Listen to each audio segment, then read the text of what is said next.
Bienvenue dans le grand méchant live qui reprend après tant d'attentes. Je sais que vous nous attendiez tous et avec de très belles surprises puisque je reçois, je vais vous dire ça tout à l'heure, je vous laisse un petit suspense. Voilà, je rappelle, l'émission est en 2 parties. Tout à l'heure, vous entendrez le live. Première partie, on va découvrir vos 2 univers, vos 4 univers presque même, de groupes ou artistes qui viennent parler d'eux, parler de ce qu'ils font, comment ils le font. Et puis avec la petite surprise à la fin du live, bien sûr, un petit travail ensemble, une petite chanson ensemble. Et j'en dis pas plus, vous découvrirez ça tout à l'heure. Mais pour commencer, on va commencer avec l'interview.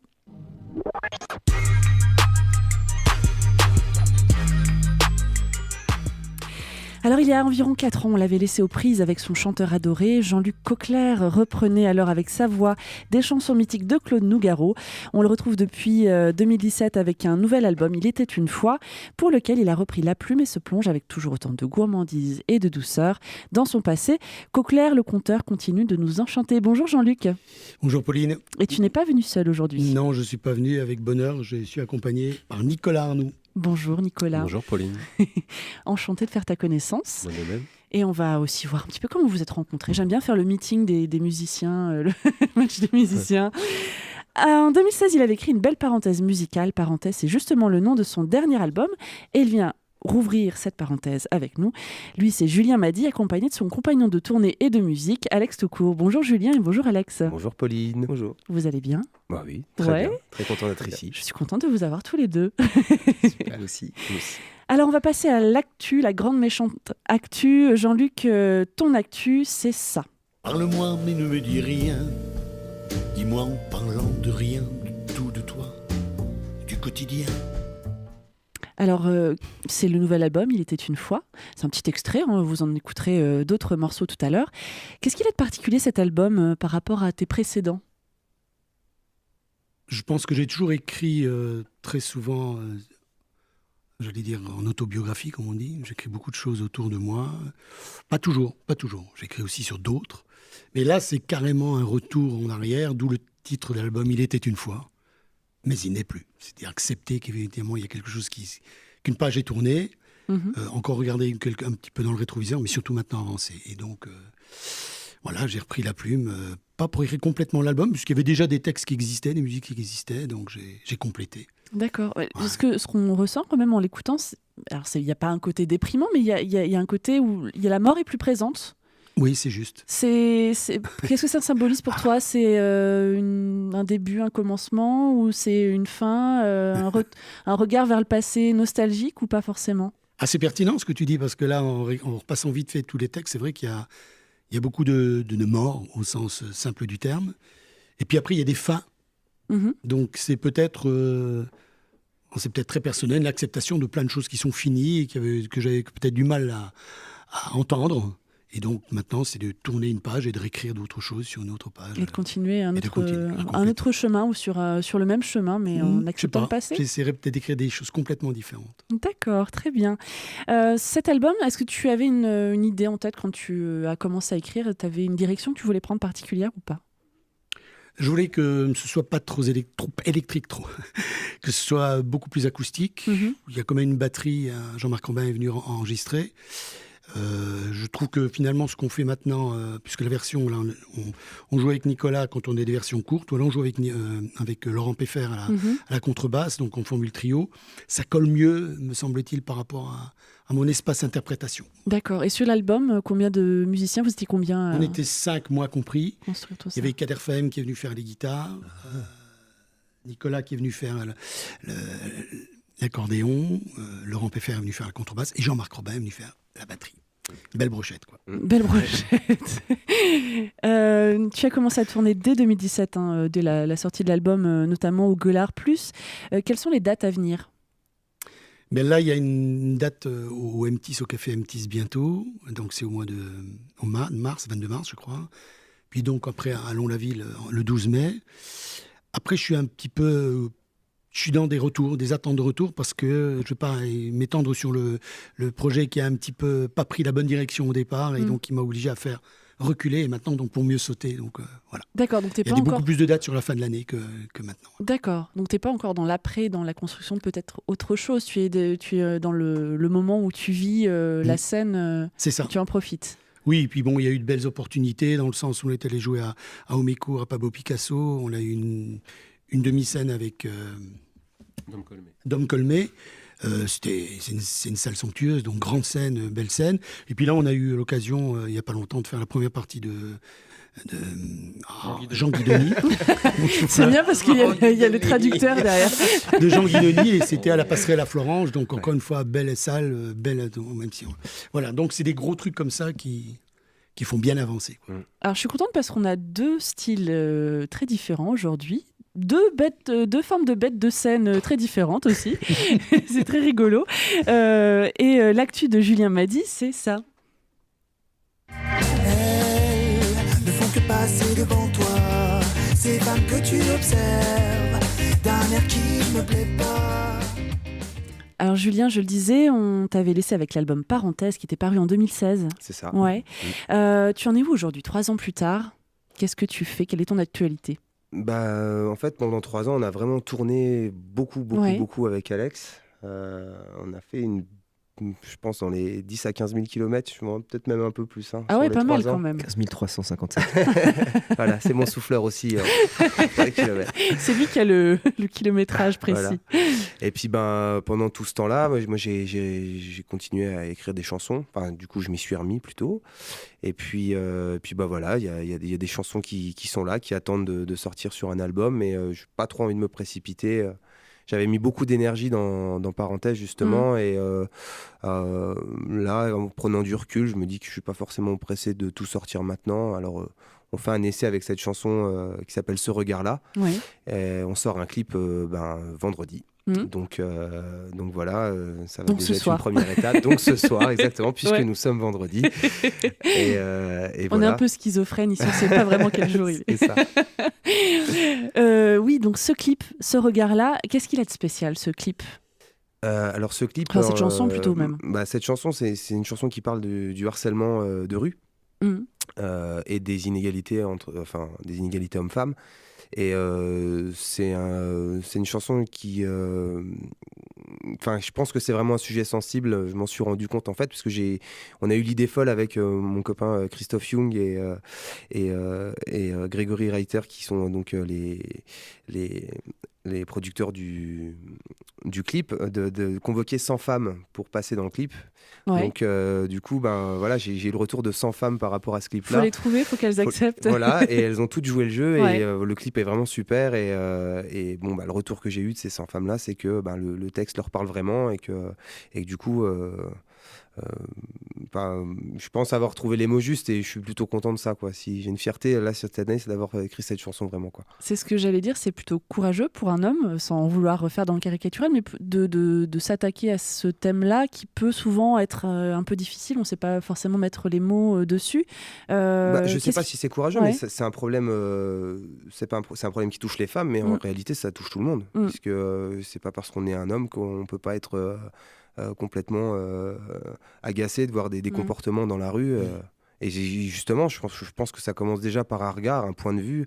Et pour l'avoir vu plusieurs fois dans la rue, c'est une chanson que j'ai ruminée beaucoup avant même qu'elle existe, quoi. Et quand enfin j'ai trouvé l'axe et la mélodie, je l'ai écrite vraiment très très rapidement, quoi. Et ça t'a pas effrayé un petit peu dans le sens où à l'écriture il faut trouver les bons mots, est-ce que justement le retour que tu as eu, ça t'a conforté dans le fait que tu étais allé dans le bon sens, mais avant d'avoir ces retours-là, comment tu te sentais avant de poser les mots sur le papier? Ça m'a fait du bien, parce qu'en fait, c'est un peu un défouloir. Je prends rarement des gens à partie comme ça, donc là, c'est fictif, hein, mais finalement, ils ont un fond de réalité. Mais là, c'est vraiment un défouloir où, en fait, c'est comme si je prenais la personne et que je le secouais et me dire « mais tu te rends compte de ce que tu fais vraiment ?» Donc, je me suis senti soulagé, un soulagement, je pense. Un texte engagé aujourd'hui, mais tu as plutôt l'habitude de le faire, parce que même Mémé, DJ Mémé qu'on entend, ou MC Mémé plutôt, c'est aussi un texte engagé d'une certaine manière. J'ai envie de vous poser une question un peu à vous quatre, finalement. Est-ce que c'est une période propice, justement, à la création, à l'écriture, et notamment au fait de s'engager ? Est-ce que c'est plus facile aujourd'hui, ou plus difficile, mais finalement, ça donne plus de choses à dire ? Personnellement, moi je me souviens quand j'ai commencé la musique, je faisais des chansons engagées.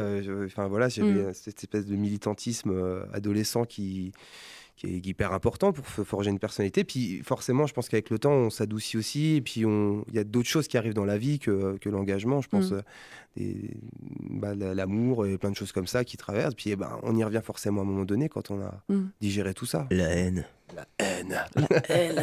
Mais l'amour, n'est-ce pas aussi un engagement, finalement ? Oui, c'est vrai. Oui. C'est Non, vrai. par contre, ça lit plus quand même. Ça. C'est vrai. Voilà. Toi, Jean-Luc, t'en penses quoi ? Est-ce que c'est un moment, en ce moment, c'est propice à la création et à l'engagement finalement artistique ? Ça peut l'être, mais pas pour moi. Pour quelle raison ? Mais parce que je sais pas, j'allais dire, c'est pas mon trip. C'est pas que au contraire, écrire sur des moments, sur des faits du moment.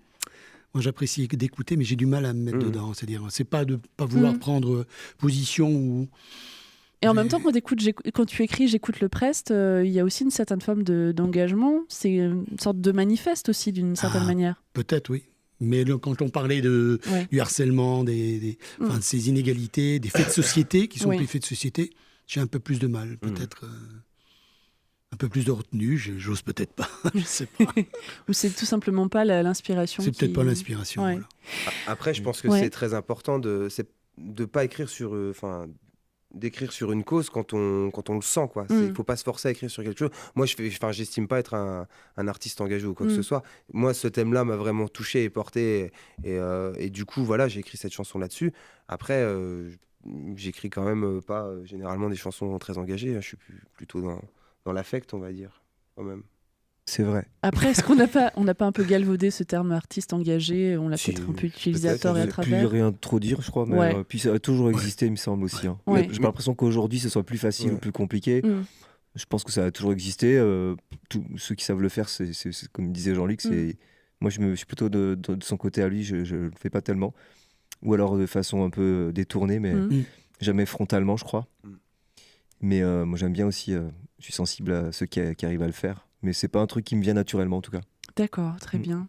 Alors, j'avais envie de vous poser une question quand même un petit peu bizarre, mais est-ce que vous êtes un couple musical ? Parce qu'on vous voit souvent ensemble. Un couple, c'est marrant ça comme mot. C'est mignon. Un couple. Oui, carrément un couple. C'est officiel ou pas ? On va se maxer, là. Non, on va se maxer. Vous êtes maxé. Ah oui. Génial. Sur cette bonne parole. C'est ça un couple. Hein. Il fait une vanne et l'autre il fait une meilleure vanne. Voilà. Vous nous invitez à la cérémonie, j'espère. À la mérémonie. Plaisir. À la mérémonie. Jean-Luc et Nicolas, vous êtes un couple ou pas ? Non. Je crois Non, je ils ont crois l'air. pas, mais il y a toujours dans les formules en duo, il y a toujours un truc particulier qui se crée. Et c'est pour ça que ça marche ou que ça marche pas d'ailleurs. Alors, c'est-à-dire que c'est une vraie communication qui doit se faire. Il y a une sorte d'harmonie qui se crée, qui Ouais, doit puis se créer obligatoirement.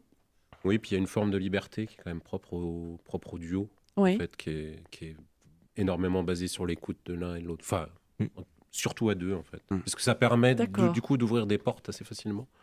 Plus difficile, plus facile qu'à 3 ou à 4, 5 Bah ouais, plus on est nombreux, plus s'il y en a un qui ouvre une porte et qu'il y en a 3 qui restent derrière, c'est plus compliqué. Là, c'est une espèce c'est une sorte de vase communicant. D'accord, donc vous êtes en train de me dire que le polyamour, ça ne peut pas exister.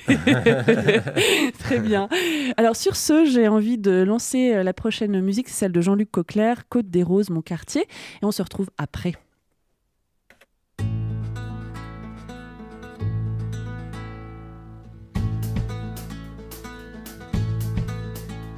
Dis donc mon gars, ça glande fort aujourd'hui, ça glande sale, hiver.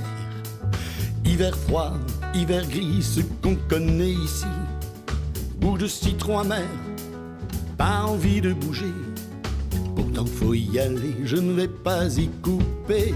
Ce sera bientôt Noël, Ça me rappellera les tournées, des vitrines décorées de jouets de poupées. Avec Domi, avec Sylvie, Mimèche, Pierrot et compagnie, on était tous au 7e ciel.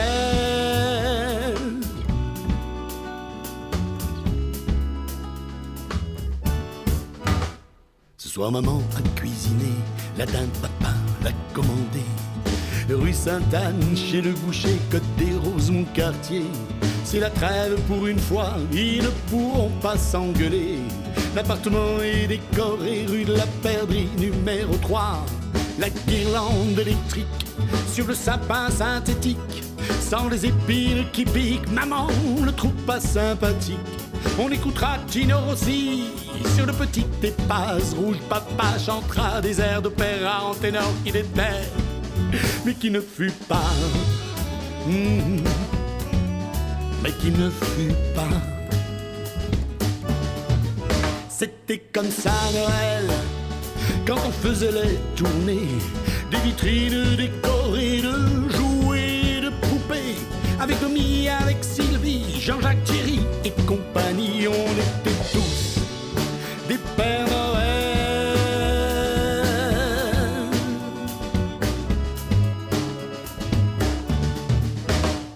Messe de minuit avec Mémé, il est temps d'aller se coucher. En attendant le grand matin, les paquets au pied du sapin. Peut-être pas se espérer, mais c'est pareil, ça fait du bien. Rue de la Perdrix, numéro 3, Côte des Roses, mon quartier. Dis donc mon gars, ça glande fort aujourd'hui, hein. Oh oui, ça glande, c'est un sale hiver. La nuit tombe, tombe, tombe déjà. C'est bientôt Noël et il fait froid. Il fait froid. Joyeux Noël mon gars.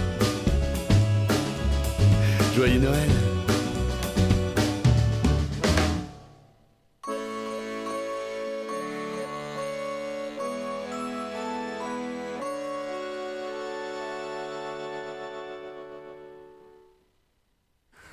Personne n'est d'accord avec moi. Bien sûr que mais en fait, vous le savez pas, mais on est en train de papoter à fond sur plein de choses. Ça y est, on est à l'antenne. Bonjour. Ça y est, bonjour. Donc Alex nous disait plein de choses, mais on les garde pour nous. On va passer à l'arbre généalogique musical, parce qu'on aime bien aller trifouiller dans vos références, toutes mesures toute mesure gardée, je veux dire. Les références de Jean-Luc, c'est ça.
Les vieux ne parlent plus, ou alors seulement parfois du bout des yeux.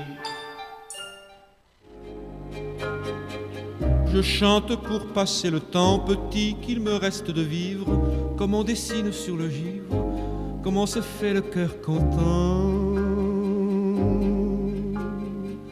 Allant ces cailloux sur l'étang, je chante pour passer le temps. Si tu voyais le jardin dans l'état, ça te ferait comme du chagrin, du tracas. Tout ce qui pousse de travers, t'aimerais pas, t'aurais pas laissé faire, en tout cas. Alors, dans toutes ces références, c'est celle de Jean-Luc, celle que tu m'as donnée. Est-ce que tu peux donner un petit peu, justement, dire ce qu'on a écouté ? On est presque dans dans la chronologie, j'allais dire, au début, on écoutait Yes, c'est pas ce que j'écoutais au début. J'écoutais surtout un trip qui est le Tales from Topographic Ocean, le double. Si j'avais un album à prendre sur une ligne, c'est celui que je prendrais. D'accord. Et après, je cacherais peut-être quand même dedans un album de Led Zepp, et en particulier avec Oul Lotta Love, qui est... Pourquoi le cacher? Parce que si on me dit un seul, je dis j'en prends un, je cache le deuxième. D'accord. Tu repars avec les deux sous le bras, à l'air de rien. Voilà, ouais. Ok. Après, voilà, ça c'était mes gros trucs. J'ai tourné quand j'étais ado, un groupe on faisait du rock symphonique, on faisait à l'arrange, à la machin chose, les deux orgues et tous les trucs au départ. Puis voilà, c'était assez. Ah ouais, quand même. Ouais. Oui, il y a bien longtemps de ça. Je fais jusque là le truc, la camionnette elle est tournée, voilà, c'est ça. Ah ouais, oui. Oui, c'était avant. T'as gardé ce côté, je pars en tournée, côté un peu fou. Pour diverses raisons, ça a été non. J'ai fait une tournée il y a 3 ans avec des poètes luxembourgeois, avec ma guitare et trucs, mais non. Mais qu'est-ce que ça t'a appris cette période-là? Avant, là? Ouais. Ah, mais c'était avant. Mais t'as rien gardé sur scène ou sur C'était quand même une notion de groupe. On jouait en groupe, on composait en groupe. Là, moi, j'ai plus un travail individuel. Je travaille plus en indiv. Après, je vais dire ce qui va venir si dans un prochain album. Moi, le trip, c'est de bosser directement avec Nico pour des arrangements, par exemple, pour être plus... Voilà. Mais donc, c'était avant. C'était autre chose avant. J'étais en groupe. Et toute une période perso où ma vie était différente. Et où je me suis mis à écrire. J'ai travaillé tout seul et j'ai chanté tout seul. Et comment on passe de l'un à l'autre? Est-ce que c'est facile de se retrouver finalement tout seul à l'écriture, à la composition, quand on a eu l'habitude d'être un ensemble finalement? C'est un peu la même chose. C'est la même chose? Parce que dans le fond, dans le groupe, j'étais très, on va mettre 3 guillemets, très showman. Je bougeais déjà comme un fou à sauter. Là, je bouge pas dans tous les sens, mais je suis quand même dans l'interprétation. Donc c'était un peu la même chose. D'accord. Il y avait une énergie rock derrière, quoi. C'était assez... Ce qui est un petit peu différent, mais pas si différent que ça quand on écoute Ferré. C'est un petit peu rock. Ferré, oui, c'est rock à mort. Ouais. Je veux dire, voilà. Et justement, on a entendu aussi Brel, Ferré. Comment ils ont pu t'influencer, presque ces écrivains chansonniers. Enfin, je sais pas comment les appeler, mais il y a une patte, il y a presque de la poésie. Est-ce que ça t'a influencé dans ta façon d'écrire? C'est 2 poésies différentes. Je veux dire, Brel est comme plus vécu dans les tripes de la vie. Et Ferré sera peut-être plus en prendre des choses, et les anarchistes, des tas de choses comme ça, des faits de société. Mais c'est pas touche. J'allais dire au départ, Brel ou Ferré, c'est pas touche. Donc, mais ça donne l'agnac dans les interprétations. Et parfois, je serais en retenue en me disant, attention, tu vas faire non. C'est plutôt des modèles ou j'ai dire des manières de. Mais auquel tu toucherais pas. Non. Enfin, on chante Ferré dans un spectacle, on fait 20 ans. Ouais. On fait 20 ans, on fait un Ferré 20 ans, mais à la limite, tu vois, je ferais bien tout un plan reprise Ferré. Ça me plairait bien aussi. Parce qu'on a eu le plaisir de te découvrir sous une autre facette avec Nougaro. Avec Nougaro, oui. Qu'est-ce qu'il représente pour toi, Nougaro? Il y a plein de similitudes. Donc, déjà, il a une écriture fantastique. Il écrit bien, il écrit de belles choses. C'est un mec qui a écrit dans différents domaines. Et surtout, c'est marrant, il y a quelque chose qui me rapproche de ce personnage. D'ailleurs, il y a quelques jours, ça fait 15 ans qu'il était décédé. Et le 9 septembre, il aurait eu 90 ans. La Père Nougaro. Il y a des similitudes, mais même moi, en lisant un petit peu ta bio et en regardant ce que tu faisais, etc. Nougaro, par exemple, avait un père qui chantait, qui était chanteur lyrique. Qui était baryton, voilà, Pierre. Ouais. Toi, ton père... était ténor. Ouais. Ça fait des sacrés points. La voix aussi, sans avoir la même voix, vous avez une voix qui roule comme ça, un petit peu cassée. J'ai une tessiture à le Nougaro, c'est peut-être ce qui fait que quand je chante Nougaro, on va beaucoup chercher. Après, tu sais, je me rends compte aussi des difficultés parallèles, c'est que quand tu as un père qui est ténor, tu as du mal un peu à chanter. Oui. Et quand lui a un père qui est baryton, il a peut-être du mal à... Sauf qu'il avait une sacrée écriture, il écrivait beaucoup au départ, textes, et il donnait ses textes, il me faisait ses musiques, puis après il a eu cette rencontre avec, qui est décédé il n'y a pas longtemps. Alors là, si, moi je peux pas aider là. Comme une bière que l'on roule, comme une ville d'un ruisseau. Michel Legrand. Avec Legrand qui a donné le top. On aurait dû mettre des petits... Si je peux me permettre, Jean-Luc, il est très bon dans Nougaro parce qu'il est effectivement assez proche dans la voix et dans le mode d'expression. Mais il est pas du tout dans l'imitation. Ça s'entend, en fait. C'est assez bizarre parce que c'est à la fois proche dans le mouvement humain, mais c'est pas imité. Et c'est la difficulté, souvent, j'imagine que ça peut faire un petit peu peur de s'attaquer à ce qu'on appelle les monuments de la chanson française. Mais Nougaro en est un.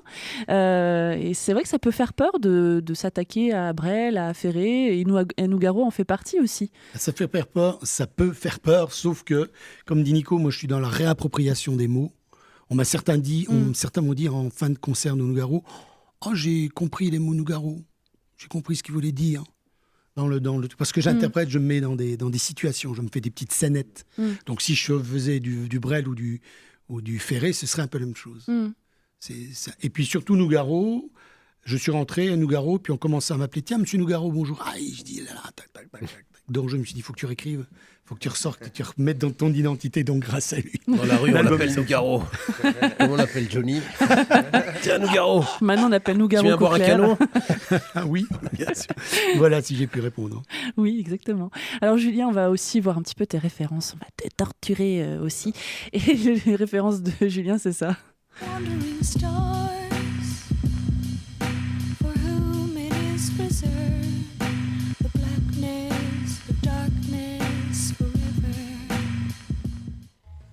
Faut-il que le peuple et la masse descendent dans la rue? Faut-il que petit à petit tous les acquis sociaux soient perdus? Faut-il une guerre civile? Faut-il encore plus de sang pour être enfin écouté du gouvernement? Moi, mais ta vie que se prépare sous le manteau d'une histoire, car beaucoup de partis se rejoignent et fusionnent en nos seuls. D'autres beaucoup plus barbares, extrémistes notoires, préfèrent s'isoler et combattre seuls. On est Adam et Ève, c'est mieux que dans un rêve, elle m'a fait. Qu'écrose sa pomme, c'est ma femme, je suis son bonhomme et la somme de nos cœurs est plus enflée que le dôme du Sacré-Cœur. J'ai trouvé des amis, m'en trouvé des amis. Je leur ai donné un peu de mon âme, un peu de ma vie, oui. Let us burn one from end to end. Oh, and pass it over to me, my friend. Burn it long, we'll burn it slow to light me up before I go. On passe de Portiched à Ben Harper en passant par Trio. Qu'est-ce qui les réunit tous, ces artistes? Le pognon. D'un moment, je pense que c'est ça. Il faut le dire, non, quand même. À part peut-être pour Portiched, parce que j'ai jamais forcément repris ces chansons-là. Mais je crois que au départ, c'est vraiment chanter les chansons avec les copains. Cette espèce de... Moi, j'ai commencé la musique assez tard, finalement, vers 15 ans. Et j'ai commencé mes concerts dans la foulée. Donc du coup, il y avait vraiment cette espèce d'alchimie avec tous les copains et reprendre des chansons. Donc au départ, c'était un peu ça. C'est des artistes qui t'ont servi un petit peu pas te faire la main, mais à te tester aussi, à tester les limites ou pas. Bien sûr. Et puis, mais c'est super marrant parce que tu as choisi des extraits, sur Trio, par exemple, sur Faut qu'il s'active. C'est vraiment la chanson-là que j'aurais pris. Parce que j'ai pas fait exprès. J'ai toujours aimé cette chanson. C'est un album qui finalement... je crois qu'eux, c'est pas l'album qu'ils préfèrent de ce qu'ils ont sorti, mais moi, c'est mon préféré. Je trouve qu'il y a une douceur... et il est dans le son et tout qui est vraiment, vraiment superbe. C'est un très très bon album. Vous nous écoutez Trio. Julien m'a dit, a décidé que ça c'était l'album de Trio. Non, mais moi j'adore. Excellent. En tout cas, quand on t'écoute, on entend des bribes de reggae, de swing, de rap, de chansons un petit peu engagées finalement, même si toi tu te sens pas forcément dedans, ou plus légères, il y a de tout. C'est un équilibre assez délicat. Comment t'as trouvé les bons ingrédients pour fabriquer la recette de Julien Mady? Je crois qu'en fait, il n'y a pas de calcul. J'écris ce qui me vient et ce que j'ai envie de défendre. Et si je trouve que le texte est bon et que ce que j'ai dit est pertinent, je le chante. Mais d'une manière générale, moi, quand j'aborde l'écriture, je me donne pas un thème précis tout de suite, en tout cas. Je vais commencer avec une mélodie, je vais écrire quelques phrases et ces phrases-là vont peut-être me donner un sens sur lequel je vais pouvoir développer quelque chose. Et du coup... il n'y a pas de calcul en fait. Moi, je pars du principe qu'il faut être soi-même et il faut défendre ce qu'on a envie de défendre. Voilà, et parler de ce qu'on a envie de parler. J'avais envie de m'adresser à tous les deux. Qu'est-ce qui vous a réunis aussi? Est-ce qu'il y a une façon de travailler? Est-ce que c'est des univers qui vous vous sentez proches artistiquement ou autre chose peut-être que j'aurais pas détecté? Non, je pense que c'est juste parce qu'on n'habite pas loin l'un de l'autre. Donc c'est plutôt pratique. C'est facile d'aller boire le café le matin chez l'autre. Non, je sais pas. On est devenus copains. Quand ça fait 15 ans qu'on se connaît, et puis à force de se côtoyer, ça s'est fait tout seul. On s'est invité d'abord sur une chanson, un concert. Après, on s'est donné nos avis sur ce qu'on faisait quand on était en train de travailler, une petite idée, un mot, un truc à corriger. Puis ça s'est fait comme ça, un peu naturellement. Voilà. Puis ouais, effectivement, après, on est devenus complices sur scène en plus de l'être déjà dans la vie. Ouais. Ça s'est fait un peu naturellement. Je sais pas trop ce qui nous réunit. En fait, le spectacle qu'on a en duo, c'est assez marrant parce que c'est comme si nous, on faisait une répète devant des gens. On fait des chansons, on se met des vannes et du coup, ça marche, quoi. Le spectacle est vraiment basé beaucoup sur notre alchimie à tous les deux. Et sur vos échanges. Sur nos échanges, quoi. C'est assez spontané. Et puis, c'est vrai que c'est... Mais c'est pas... Enfin, on l'a jamais cherché, mais ça s'est fait... Ouais, ça s'est fait naturellement. Ouais. Et est-ce que vous avez envie de faire à deux quelque chose Oui, on réfléchit à adopter un enfant. Oh, c'est marrant. On va commencer par un petit chien, ça va un petit peu vite. Qu'on se prêtera une semaine sur 2. Non, on a plusieurs projets déjà en cours. Moi, j'ai écrit un spectacle jeune public avec Robert Dame qui est parti vivre à Nantes, et du coup, c'est Julien qui a pris la place de Damien dans ce spectacle. Ouais. Et ensuite, on est musiciens l'un pour l'autre dans nos 2 projets. Et on est en train de mettre en place un autre projet qui s'appelle Alien, où on fait des covers de tubes dance des années 80-90, revisiter un peu folk. Ouais, j'ai entendu ça, c'est vachement bien. Ça donne envie d'entendre d'autres choses. On a fait une petite vidéo qu'on a mis sur Facebook il n'y a pas longtemps. Donc on est en train de développer ça, puis on aimerait bien faire un album où on écrirait vraiment ensemble, mais il faut qu'on prenne le temps de le faire un jour. Peut-être en tournée au Canada ? Peut-être, Non, ça m'étonnerait, on n'aura pas le temps. Entre la poutine et les... on joue 3-4 fois par jour, et il y a beaucoup de décalage horaire, donc ça va être super speed, mais... Ça va être on ne sait pas, des fois une chanson ça peut naître en un quart d'heure sur le coin d'une table, ça s'est déjà vu. Hein. C'est vrai. Bon, on attend, on est impatient de voir la suite. En tout cas, on en parle. Très bien. J'avais envie aussi de me tourner là vers tout le monde et de vous demander, est-ce que ces bagages musicaux dont on a parlé, ça vous a influencé et ça a nourri les artistes que vous êtes aujourd'hui ? Est-ce que vous en retenez quelque chose ? Est-ce que c'est facile à gérer aussi d'avoir ces bagages musicaux parfois ? Est-ce que c'est pas trop écrasant ? Et comment on s'en détache ? Il y a beaucoup de questions dans ma question. Mais principalement, comment on se détache de tout ça tout en gardant ce bagage ? Alors là, je vous laisse un petit temps. Vous avez 4 heures. Personne n'ose se lancer. Non, mais évidemment, ça construit les personnalités musicales et artistiques. Et après, comment on s'en défait ou pas ? En se nourrissant toujours. Je crois qu'il faut essayer tout, en fait. Il faut tout essayer. Moi, je sais que dans l'écriture, j'ai essayé de faire des trucs un peu plus dans la veine, dans ta veine, Jean-Luc. Tu vois, des choses un peu plus théâtrales. Je m'y suis essayé et ça m'a fait du bien parce que du coup, je suis lâché la guitare et je me retrouvais...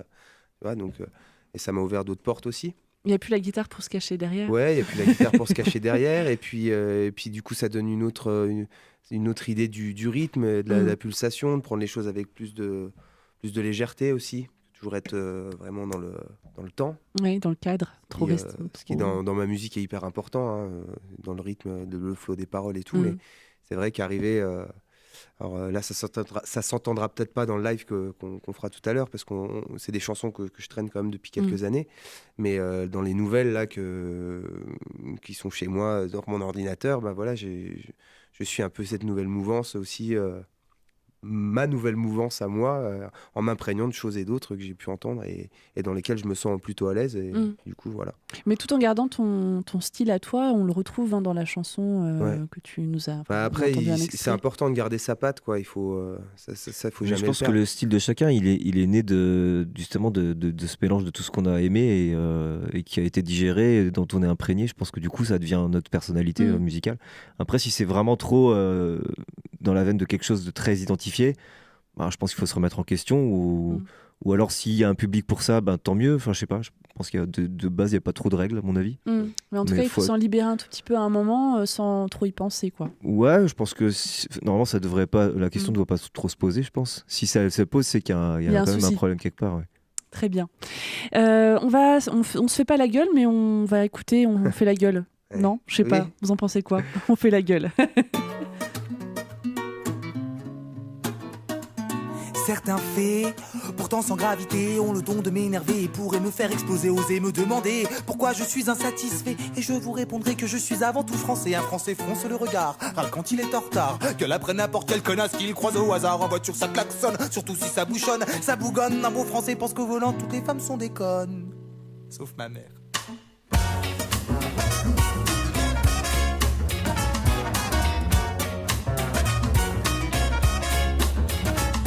Sans déconner, connais-tu des contrées où les Français passent pour des gens souriants, polis, décontractés, plutôt ronchons et stressés, donc fatalement blasés, mais la mauvaise humeur s'arrange quand ils sont un peu pétés. Les vieux clichés sur la baguette et le béret sont obsolètes, car à présent à l'étranger on se paye nos têtes sur notre incroyable faculté à faire la tête quand relativise le monde entier.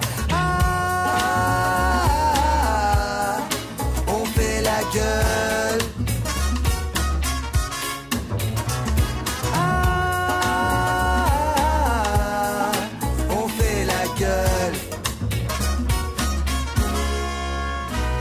C'est un fait, notre réputation n'est plus à faire. Un mangeur de grenouilles fait la gueule sans en avoir l'air. Un Français est fier et toujours volontaire, mais un peu moins quand il s'agit d'apprendre une langue étrangère. Shakespeare voudrait se foutre en l'air quand un Français expire autre chose que Molière. C'est l'enfer pour aligner 3 mots de vocabulaire, mais pas besoin de dictionnaire quand il faut commander une bière. Could I have a beer? Oh yeah, beer man, no problem. Okay, blague à part, apparemment, à part le français se vante aux 4 coins du globe et commence à agacer. Un égo d'excellence certifié sur lit de vanité, la critique exacerbée, la courtoisie endeuillée. Il se plaint qu'il le peut du temps qu'il fait, il est un peu de colère et dès qu'il pleut il est dépriné, au bord de la crise de nerfs quand le soleil se met à cogner. Caprice petit précieux, prépare-toi, tu vas prendre une déculottée. On fait la gueule.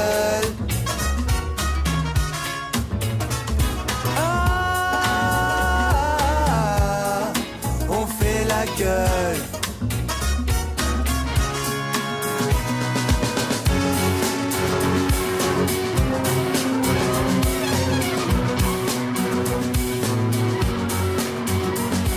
La crise est passée par là, le pays est en émoi, le pays pénudé, soit qu'on le chômage à droite, faut pointer au pôle emploi, les étrangers font leur loi, le carburant coûte un bras.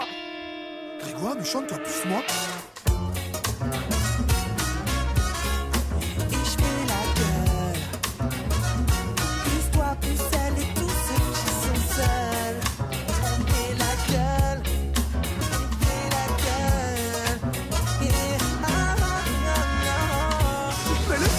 Moral en berne, Stéphane. Berné parce qu'il pense que ce n'est le bordel, qu'au pays de Marianne ailleurs y a des séismes, de terrorisme et peu de pessimistes. C'est notre nombrilisme qui nous pousse à être égoïste. À l'heure où l'Hexagone lance le débat sur celui qui est français et celui qui ne l'est pas, j'adresse un message à tous les immigrés qui souhaitent rester là. Faites la gueule, faites la gueule. La police ne vous contrôlera pas. On fait la gueule.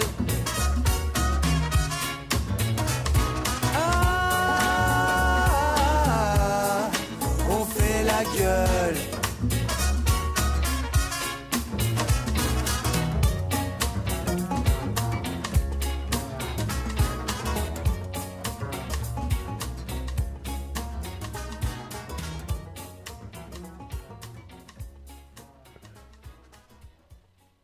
Alors, on fait pas vraiment la gueule, hein, vous l'aurez compris. En tout cas, Julien, j'avais envie de parler un petit peu, et on va parler un peu de comment vous composez, c'est la leçon de style. Toi, quand tu écris et composes, tu fais comment ? Est-ce que tu es plutôt solitaire dans ta grotte ou tu as besoin d'être au contact d'autres musiciens ou d'autres influences ? Je suis plutôt un solitaire, ouais.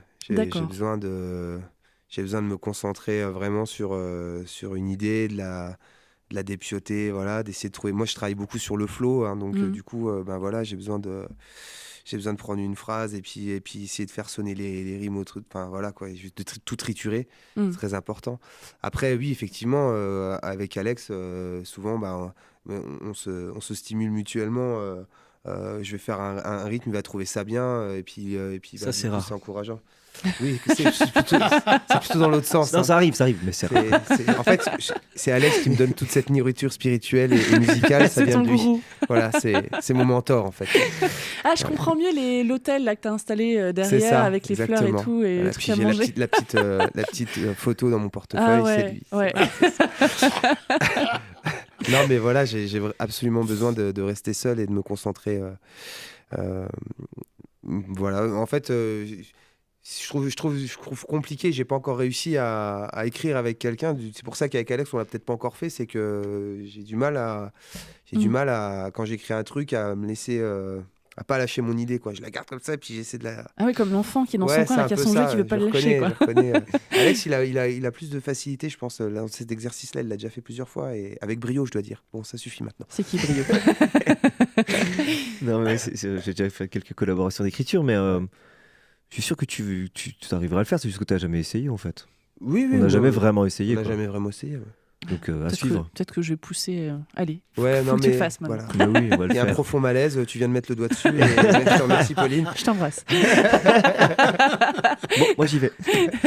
Tu parles de flow. Qu'est-ce qui vient en premier? Parce que c'est pas forcément évident quand tu as justement ce flow du texte, de la diction, etc., qui est assez rapide sur certaines chansons. C'est le texte qui vient avant ou non? Pas du tout. C'est un peu les deux. En fait, moi, j'ai été très marqué par son Severino. Ouais. Ça, lui, il m'a bluffé parce que c'est la première fois que je voyais un mec qui arrivait à parler aussi vite. Et je comprenais tout ce qu'il disait. Et en plus, j'avais des images et du coup, je me suis dit, waouh, c'est super. Et tout à l'heure, tu faisais écouter Raspigaous. Lionel Achenza, c'est un chanteur de reggae qui est exceptionnel et qui, pour moi, est pas assez connu parce que je trouve qu'il il innove dans le milieu-là. Il y a peu de gens qui font des choses comme lui. Et là, il ressort un album bientôt, là, Raspigaous, et puis lui aussi en solo. Et je suis très impatient d'écouter ça. Et lui aussi, il a cette faculté de parler très, très vite et de véhiculer des images. Et moi, je trouve que ça marche bien. Donc, j'ai été très imprégné par ce modèle. Après, c'est vrai qu'avec le temps, j'aimerais bien aussi m'en détacher parce que je pense que j'ai fait un peu le tour. Mais je garderai toujours ça. J'aurai toujours des chansons dans cette veine-là. Mais c'est vrai que j'ai envie aussi de m'essayer un petit peu à autre chose. D'accord. Un peu plus de légèreté. Ça veut dire que ça passe par un autre processus de création, ce changement-là, ou ça va devenir naturellement parce que tu as décidé que c'était autrement et puis, Non, je pense que ça vient aussi du fait d'assumer de chanter vraiment. Parce que quand tu fais du flow, tu chantes, mais tu es souvent sur les mêmes notes et tout. Là, tenir des notes, moi, c'est quelque chose que j'ai appris à faire, mais que j'ai pas beaucoup exploité. Et là, c'est vrai que avec les prochaines chansons qui sont là, j'ai envie vraiment de jouer plus les chanteurs, on va dire. Mais en plus, tu as une voix qui est, je veux dire peut-être une connerie, mais qui est très élastique. Moi, j'ai l'impression que tu peux passer d'un style à un autre assez facilement. Ah oui? Oui, tout à fait. Oui, c'est peut-être vrai. Ouais, d'ailleurs, ceux qui regarderont la vidéo de votre duo Alien s'en rendront compte. Oui. Non, mais j'ai une voix au perché. Passé dans les aigus. J'ai une voix au perché. Plus j'ai arrêté de fumer, donc du coup, je retrouve un peu mes aigus. Donc maintenant, je parle comme ça. Mais c'est vrai que j'ai une voix aiguë à la base. Hein. Bon, là, je fais un peu le crooner parce qu'on est à la radio et que j'ai le rhume. Mais sinon, oui, j'ai une voix assez aiguë. Ouais. D'accord, ok. Voilà. J'ai hâte d'entendre ça. Jean-Luc, je me tourne vers toi. Justement, sur cette histoire d'écriture, de composition. Pour Il était une fois, tu t'es frotté au passé, hein, on l'a dit tout à l'heure, et à ce que ça peut porter aussi symboliquement. Comment ça a pris forme sur le papier avant d'être enregistré et prendre une autre forme avec les arrangements et la musique? Dans la manière d'écrire, j'ai évolué, on peut dire dans le bon ou dans le mauvais sens, mais j'ai pratiqué des ateliers d'écriture pendant un bout de temps avec une écrivaine roumaine qui s'appelle Rodica Dragincescu, qui est vraiment un modèle d'écriture pour moi, qui écrit en français, qui écrit parfaitement. C'est une nana qui fait des festivals de poésie dans le monde entier, blabla, qui est traduite en américain, en machin, tout ce que tu veux. Et ça a été le déclic pour moi, parce que j'étais assez, je couche un texte, je fais quelque chose, ça me va, c'est pas mal, c'est bien. Ouais. Or maintenant, non, ça va pas, je reviens, je reprends, j'enlève un mot, puis du coup, peut-être comme tout le monde, pour le mot, je sors mon dictionnaire de rimes, je sors mon dictionnaire de trucs en disant, ton mot là, j'avais pas pensé à ce truc-là, il y a aussi un peu de technique à mettre dedans. Une discipline. Un peu une discipline. Et dans ce que je souhaite écrire maintenant, ce sera beaucoup plus dans cet esprit-là, c'est-à-dire avoir quelque chose... le terme qui venait était donc plus couillu, mais c'est plus pertinent. Plus pertinent, les mots plus percussifs. Pas trop peut-être, ou peut-être beaucoup. Mais en tout cas, c'est pour ça que cette formule, si tu veux, en accordéon, très acoustique, me permet de dire les mots et de les mettre chaque fois comme j'ai envie de les mettre, et de mettre l'essentiel autour des mots. de l'interprétation et évidemment le support musical qui est fondamental. Et pour répondre, c'est ça. Il y a un côté un peu plus technique qui va m'aider quand j'écris dans le Café de Tourville, pesant le chemin ligoté. C'est quoi le chemin ligoté? C'est le chemin qui est passé. C'est ficelé. Et ce truc-là, ce mot, cette rime, je cherchais passer, ça me va pas. J'ai trouvé ce mot ligoté, je trouve que c'était super de rajouter, sans entrer dans l'intellectualisme béant, bobo et tout ce qu'on veut, avec des mots que personne ne comprend. Je suis plus dans l'image, dans une richesse un peu des mots. Voilà. Et finalement, cette discipline qui est presque de la contrainte, est-ce que ça donne pas plus de liberté dans l'écriture? Ah si, bien sûr. Si, ça donne beaucoup plus de liberté, mais et puis, je veux dire, ça reste plus à l'essentiel. Je reste davantage à l'essentiel, mais alors avec des mots. Plutôt que dire, parce que voilà, tu fais pof, et tu as compris, c'est la même image. J'essaie de mettre des images, des mots sur les images. Mais pof, c'est une belle image. Et pof, voilà, plutôt que dire, enfin, je ne sais pas si je me fais comprendre. Si. Tu vois, essayer de rester dans l'essentiel des choses. Ouais. Alors, je voulais revenir à Le Prest. Je le disais tout à l'heure, j'ai l'impression que c'est un peu un manifeste, cette chanson. J'écoute Le Prest. Qu'est-ce qui t'a amené à cette chanson en particulier? Tu parlais que l'album finalement touchait un peu à la mort, avec tout ce qu'elle peut porter, en positif et en négatif. Et Le Prest, c'est une figure presque fantomatique qui est dans ton album, mais fantomatique gentil finalement, qui habite l'album. Comment tu es arrivé à cette chanson-là? Parce que quand ce 15 août, j'entends sa mort, ça m'affecte le matin, je me vois devant mon Mac, truc, je dis merde. Et j'écoute Le Prest, et puis je suis debout, j'écris ces mots-là, et après je dis, je suis pas spécialiste de Le Prest, j'ai pas envie d'écrire une bio, un machin, une nécro sur... Je le connais pas assez, je l'ai vu 2 fois au Franco, à La Rochelle, j'ai vu à la Passerelle. Et il est en émotion, c'est un mec qui dégueule, quoi, l'émotion, qui est dedans, machin. Puis en plus, cette fin de vie compliquée pour lui, et puis c'est quelqu'un qui n'est pas connu, quoi, qui n'a pas été connu, pas hyper... Il a joué avec les gros musiciens français, dans la chanson française, c'est un dieu, mais bon, la chanson française, c'est qui? Mais Le Prest, tu vois, c'était juste... j'ai envie de parler, mais je te connais pas plus, Alain. Voilà, j'ai envie de te dire que tu m'as fait de la peine ce jour-là, et c'est tout. Après, il y avait cette histoire parallèle qui est dedans. Voilà pourquoi Le Prest. Donc, et je ne sais pas si je reprendrai du Le Prest, parce que c'est vraiment très spécifique. C'est encore pire que Brel ou que Ferré dans l'interprétation, dans ce truc qu'il a à faire. Je trouve que... Voilà, je ne sais pas si j'ai répondu, mais tu vois, je te dis. Si. Alors, à écouter Pauline et les autres, un disque de géant, chanteur toulousain, avec Lionel Suarez à l'accordéon, qui est que des reprises de Le Prest. Et qui est, ils ont osé. Mais c'est vraiment superbe, quoi. Et puis ça sert vachement le texte. Et non, c'est un super beau disque. Et c'est pas des reprises, juste des reprises, c'est vraiment une réinterprétation à leur manière. Oui. Non, parce qu'on disait tout à l'heure pour Nougaro, c'est les mêmes chansons, hein, je veux dire, la notion de reprise. Parce que souvent, la notion de reprise est un petit peu... Alors, à ne pas écouter l'album de reprise de Bachung, qui est très mauvais. Ah oui, c'est vrai. Et par exemple, Bachung, c'est un chanteur... je sais pas comment on reprend ça. J'ai du mal à imaginer. Mais après, j'avais du mal à imaginer que Nougaro puisse être repris. Et finalement, voilà, ça existe. Et c'est bien. Faut le dire. J'ai une dernière question, et avant qu'on se quitte, pour vos 4, finalement. On est toujours sur cette écriture. Quelles relations doivent entretenir le fond, l'écriture et la forme, la musique, pour vous, selon vous? Allez, vous avez 4 heures. J'aime bien poser des questions. Tout le monde est trop poli, personne n'ose prendre la parole. Mais qu'est-ce qu'elle pose comme question à la con? Non, mais c'est super cette question. Mais tu sais, moi, je pense qu'il y a 2 écoles.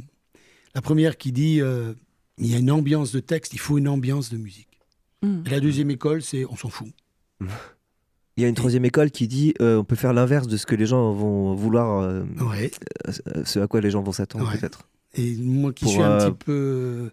rebelle, qui a toujours été un petit peu rebelle, je serais tendance à mettre peut-être un truc comme j'ai envie. C'est-à-dire que tu pourrais peut-être faire la même chose. Un texte, une chanson, on peut mettre 15 mélodies dessus, dans le fond. Après, certains vont dire non, pas un truc. Enfin, 10 minutes, tu vois. Il y avait 4 trucs, mais pourquoi pas? Tu vois, donc moi, je suis plutôt de l'école. Alors, il ne faut pas que tu sois trop antipode. Toujours servir le texte, voilà ce que j'ai envie de dire. Mais pourquoi pas un texte très groove, très machin. Enfin, une musique très groove, et avec un texte, voilà. Donc pourquoi pas un texte gay sur une musique triste et inversement. Mais bien sûr. Bah ouais, le contre-pied marche des fois encore mieux. En fait. Ouais, tout à fait. Ouais. Mais après, pour le processus d'écriture, moi j'aime bien.